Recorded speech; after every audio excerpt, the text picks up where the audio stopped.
20 jeunes coiffeurs et esthéticiens de Côte d'Ivoire ont reçu un financement de 22 millions de francs CFA, une somme qui va leur permettre de mener au mieux leurs activités. En Afrique du Sud, le président Cyril Ramaphosa a prêté serment ce samedi 25 mai à Pretoria, dans le grand stade de la capitale, en présence de milliers d'invités. Bonsoir, bienvenue dans le 19h. Le gouverneur du district autonome d'Abidjan porte à la connaissance des populations abidjanaises que les opérations d'inhumation dans le cimetière de Williamsville seront temporairement suspendues à partir du 8 juin 2019.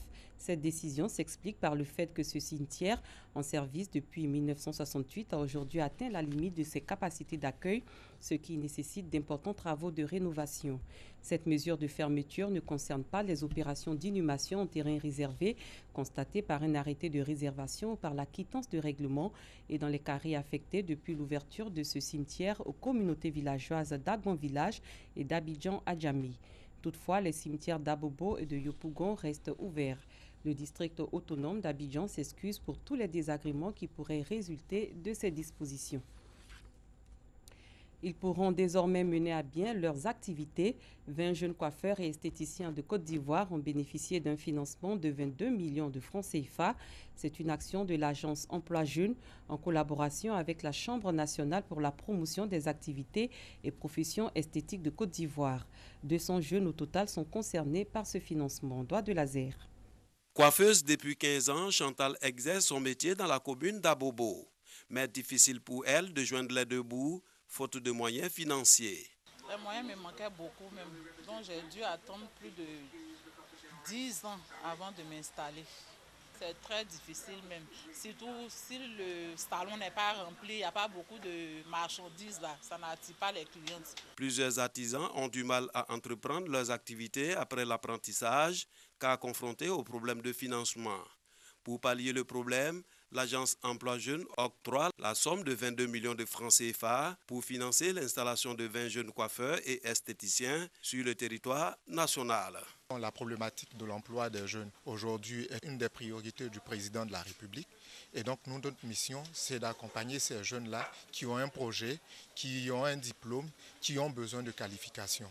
Ce financement est un grand pas. La Chambre est en train d'accomplir une partie de sa mission en termes de formation, en termes d'encadrement des artisans. Mais la Chambre attend toujours d'avoir ses propres moyens pour continuer son rôle régalien. Moïse Torna fait partie des heureux bénéficiaires. Il se réjouit de cet apport financier. Je demande à mes amis d'être assidus au travail, que seul le travail paye.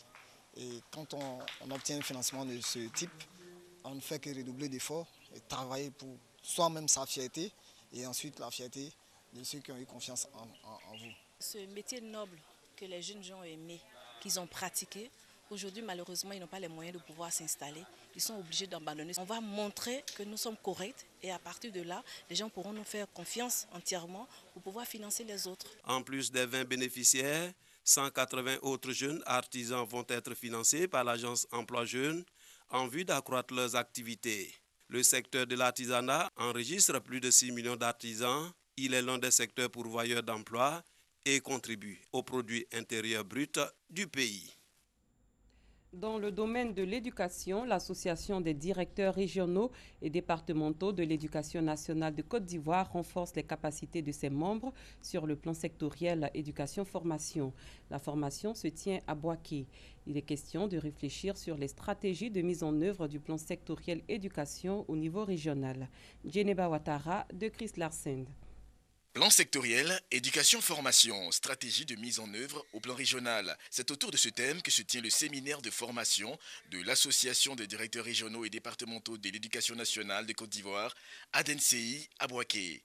Au total, 36 directeurs régionaux et 5 directeurs départementaux prennent part à ce renforcement des capacités.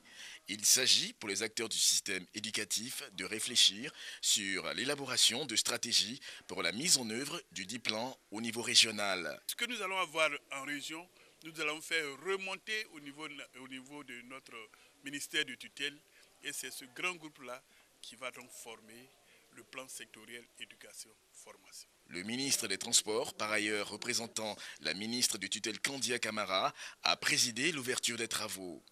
Amadou Koné s'est réjoui de la tenue de cette formation et a encouragé l'initiative. Pour le ministre, c'est une preuve de haute conscience professionnelle. Un atelier de formation à l'intention des DR et des du secteur de l'éducation-formation, à mon sens, un signe de remise en question qui tire sa source de la volonté des acteurs concernés d'aller de l'avant, de s'améliorer, d'accroître leur performance pour les meilleurs résultats. 48 heures durant, plusieurs communications seront prononcées sur le plan sectoriel éducation, la préscolarisation, les classes inclusives, la politique de scolarisation obligatoire des enfants. L'association des directeurs régionaux et départementaux de l'éducation nationale existe depuis 2000. C'est le jeudi dernier qu'a été lancé au siège de l'UNESCO la 2e édition du prix Tikida pour distinguer les femmes des médias. Thème de l'édition 2019, Femmes d'honneur, médias et intégration africaine. Bintou Pekele, Clément Boko. 3 femmes des médias et 3 chefs d'entreprise seront primés à l'édition 2019 du prix Tikida. Ce prix vise la promotion des femmes de médias qui contribuent à l'essor du métier de journalisme. Le thème de cette édition, Femmes d'honneur, médias et intégration africaine. Nous avons décidé de magnifier la femme parce que nous savons que dans l'exercice de son travail, elle est confrontée à beaucoup de difficultés. Pourquoi ne pas magnifier de telles femmes en leur disant qu'elles sont sur le bon chemin et leur donner l'occasion de pouvoir montrer davantage ce dont elle est capable. Ces femmes, professionnelles et mécènes des médias, seront évaluées selon des critères. Nous avons les critères suivants, critères d'ancienneté, critères moraux, critères de personnalité, critères de risque et critères d'excellence. Nous avons 5 critères. En 2018, nous avons eu 25 compétitrices et en 2019, nous attendons pratiquement le double. Ce prix Tikida 2019 est soutenu par le Conseil national des droits de l'homme.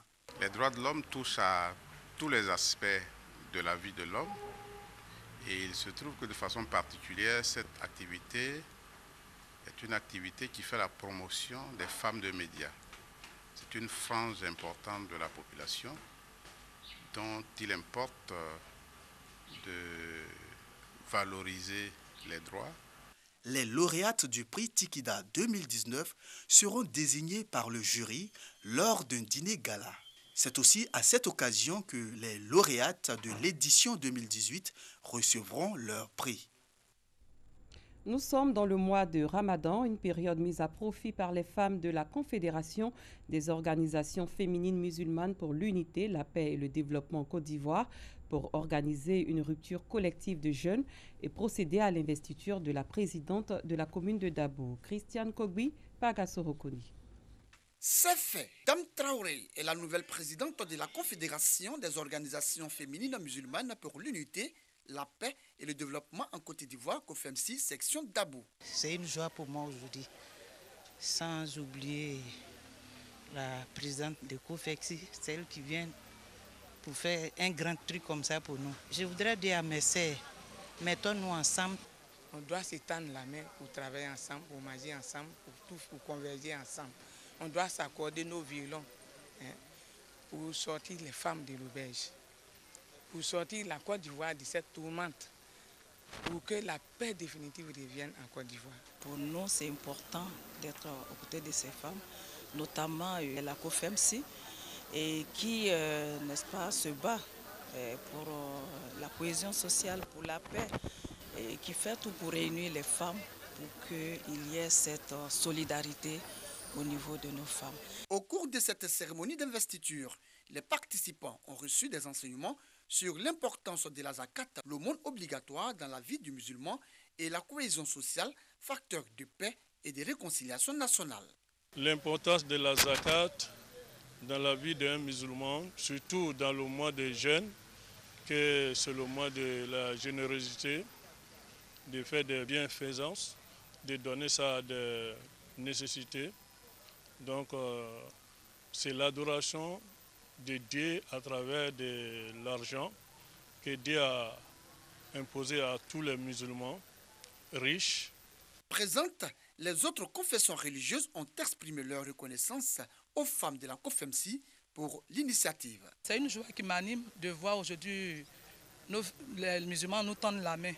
Nous avons reçu l'invitation depuis le 15 mai et c'était une grande joie pour nous d'être parmi eux ce soir. C'est seulement on ne peut que bénir le bon Dieu de nous donner cette force de continuer, surtout sur cette lancée, pour que nous prions tous ensemble, et que la paix soit dans ce pays et que tout puisse aller de l'avant. La cérémonie d'investiture de la nouvelle présidente de la COFEMSI de Dabou s'est achevée par la rupture collective du jeûne du mois de Ramadan. Cela en vue de consolider la fraternité et la cohésion entre les membres de cette association féminine islamique. Rendez-vous est donc pris pour la 16e édition en 2020. Direction San Pedro, l'église méthodiste unie a célébré la semaine de la mission. C'était en présence de son premier responsable. Il a engagé les fidèles à plus d'actions sociales pour le bien-être de l'humanité. La correspondance de Sam Kono. L'église méthodiste unie Côte d'Ivoire célèbre la semaine de la mission 2019. Pour cette édition, le bishop de l'église s'est rendu dimanche dernier à San Pedro où a eu lieu la cérémonie officielle. Chants, louanges, prières et prédications afin d'exhorter les fidèles à plus de missions dans leur vie quotidienne. Une mission définie ici par le bishop Benjamin Boni. Quand on parle de mission d'évangélisation, c'est aussi en œuvre d'évangélisation par les œuvres.